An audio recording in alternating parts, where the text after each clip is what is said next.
We got Rick Glenn back here on the program, live from his woodshed. He's coming off a big win this past weekend over Dennis Bermudez at UFC Fight Night 133. Rick, what's going on, man? How you doing? Oh, not much. Just enjoying some family time. We have an aunt out here for a little bit, and just been hiking and recovering from the fight. Yeah, absolutely. And what a fight that was, with Dennis Bermudez. Heading into the matchup, what was the game plan, and do you feel like you executed it?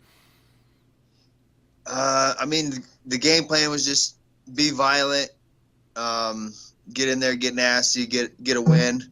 Obviously, I wanted a finish, but didn't happen. I got another decision, but the big thing was that I won, and I thought for sure that I did win a split. I know there was some controversy with that, but definitely thankful I got the win. Yeah. How much did it help, too, that you had some teammates that had fought Bermudez already? Did that play a factor at all in this fight, or was it just you were just well prepared regardless? Yeah, regardless, I was well prepared, but it helped a little bit. It was really cool that I had 3 other teammates on the card as well, and right. a previous teammate and a friend. So we had a lot of coaches, friends. It was a different type of atmosphere. It was almost like a Team Alpha Male card. There was 4 Team Alpha Male guys fighting on the card, which is unusual. So that was really, really cool. How you mentioned that. How did you handle the whole situation with Zach Otto fighting Sage? Because Sage is your teammate now, and I know you used to train with Zach. Was that a little bit awkward, or were you guys kind of cool about it? Yeah, Zach and I are managed by the same management company too, Uridium, and we are good friends. We weren't just teammates, so it was really awkward, and for me. But I told them both straight up, I'm not going to tell you anything. I'm not going to tell him anything. I was just kind of stuck in the middle. But I wish them both well, obviously. And it sucks that, Zach got finished like he did and lost. It sucks either one of them if they ever lose, but they're both good guys. But back to your fight. Was there anything about Bermudez that surprised you in the fight at all?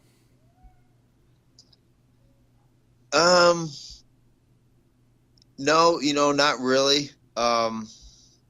I'm surprised he didn't go down, but I knew he had a hard head, and he's a tough little guy. But no. Okay, fair enough. I did have a long layoff, so I was just so excited to get back in there and enjoy the process, and enjoy the process with a few other my teammates as well, and cutting weight and seeing how they do their thing and operate, and behind the scenes stuff was cool to see what they do. And I think we all kind of grew, a little bit, seeing each other do our stuff. And yeah. No, I agree with that. How did you feel in there? You mentioned the layoff. Did you feel a little bit rusty, or did you feel yourself when you were in there? No, I felt good. I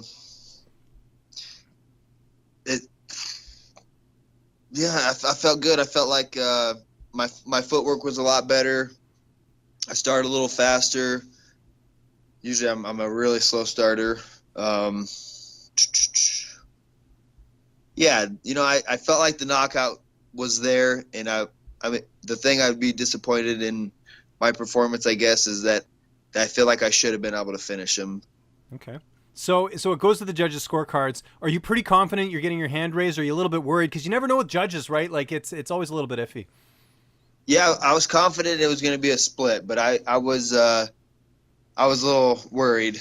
And anytime it goes to the judges, we should be worried. But yeah, I felt like I won a couple of the rounds. So my coaches said, you won, and I believe them. I think they'd be honest with right. me. What rounds do you think you won in the fight? Well, the first one for sure. Mm-hmm. And I think it was. I'll have to rewatch it. I think he took me down quite a few times in the second, so I think it was the third. But one of the judges, I didn't agree with one of the judges giving me all the rounds. So I didn't agree with that, but I did for sure win 2 rounds. The first round was pretty clear.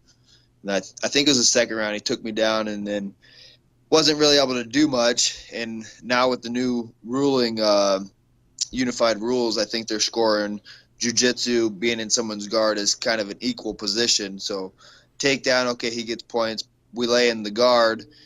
If I'm doing damage or someone's doing damage from the bottom or throwing stuff up and being active, trying submissions. Now in my head, they're winning. And with the new rules, that is kind of what I've been told and makes sense to me. And then get up. Now it's kind of like even or it cancels it out. Gotcha. Did you talk to Dennis at all after the fight? No, I tried to. He's pretty upset. He didn't want to shake my hand or nothing in the cage. He has to do the whole fist bump thing before the fight, and I don't want to slap hands, and unless they bring us into the center of the cage, and we bump gloves right there. But once they say go, I don't want to slap gloves and give hugs, and we're there to fight. Okay. But afterwards, it's cool. Afterwards, I saw him. I saw him before the fight, I think at a grocery store, and we shook hands. I gave him a head nod, shook hands, respectful thing, and so he seemed respectful. But he was upset after the fight. He clearly thought that he should have won. So I hadn't talked to him. I thought about messaging him, but I'm not sure. We'll see. Yeah, it's one of those weird situations. How have you dealt with the feedback on social media? Because like you said, some people did view this as controversial. I'm sure there's a lot of people who said you didn't deserve to win. Like, how have you dealt with that? Is that something that's even on your radar at this point? Well, I mainly do Instagram, so I've had an issue with my Twitter, and I can't get back into it for some reason. They don't have, tech support or customer service. You guys know how Twitter is, but I do Instagram. I did have to delete a handful of comments. People just kind of running their mouth and being negative, and I don't even want to see it. I'm not going to reply to it. So I just deleted most of the stuff, and there were a few people I had to block, but it was just, done and over with it. I don't want to deal with any negative crap. No, I hear you. And probably some people who lost money on Dennis, to be honest, too, right? I'm sure, some people usually get those types of people when they go a little nutty or whatever. I mean, I looked at the media scorecards, and it was split down the middle. I mean, it wasn't clear cut for either of you. So I think, a split is probably the right call as far as that goes. But moving past this fight, I know this is fresh. We're recording this on Thursday. When are you looking to get back in there? Have you kind of mapped out a card that you'd like to be on? Anything that sort of stands out? Yeah. Looking to hear back soon, but I started asking right away for December 15th in Milwaukee, Wisconsin. Oh, of course, yes. That you have to be on that card. That would be a sin not to put you or Zach Otto on that card. Yeah. So I've been pushing for that and been thinking about an opponent, Enrique Barzola. Okay, interesting.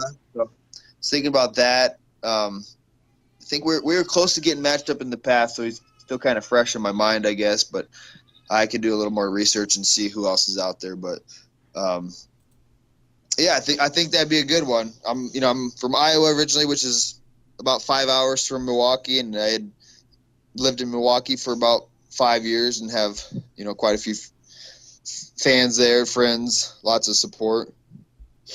No, definitely seems to work with the timing and everything else. My last question before we let you go here, we're talking a little bit off air, and you mentioned a little bit here. I know you like to do hiking and all that outdoor stuff ever since you've been a California resident now for about a year. Do you have any cool summer plans lined up? Where things are closing out here pretty soon. It's going to be August before we know it. Do you got anything planned right now? Yeah, I have a couple of my brothers. They're coming out in August, just right before my wife and I's 10th anniversary. Oh, congrats. Coming up. So we might do something. Thanks. We're going to do something fun, but I got a couple brothers that I haven't seen for a while, and I'm going to take them out to the mountains and do some camping, hiking, like long treks, mountain peak stuff. And I got all my gear ready to go. I was joking with Rick off air that he could do like a home improvement show with all the tools he's got in there. It looks great. keep my stuff ready. I got my bike over here. It's kind of a mess, but it's over there somewhere. It's supposed to be a mess. That's the whole point. Yeah. That looks good, man. That's awesome. You said it's your 10th anniversary. Are you talking, I guess, you guys being together? Or have you been married for 10 years? Yeah, married. We've Really? been together since, I was 15 and she was 16.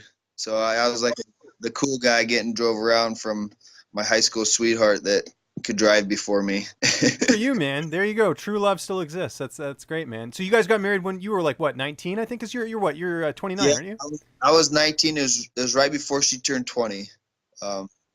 What is it? A week before she turned 20. So still pretty young, obviously. And we made it this far, so we're doing pretty good. Yeah, we're growing together, so I guess that's the important part. And Rick, always good talking to you, man. I appreciate the time. Just remind people where they can find you on social media, and if you have any sponsors or shout-outs, the floor is yours. yeah, check me out. I have a fan page, Rick the Gladiator Glenn, official fan page on Facebook, obviously, Instagram, Gladiator MMA, and my website, Rick Glenn. rickglenn.com, I think it is. Perfect. So check me out. What's up, fight fans? If you like this video, be sure to subscribe to see even more interviews with your favorite UFC and Bellator fighters. We've also got coverage at events, including post-fight press conferences and media scrums. And if you like this video, check out the video to my right. It's worth your time.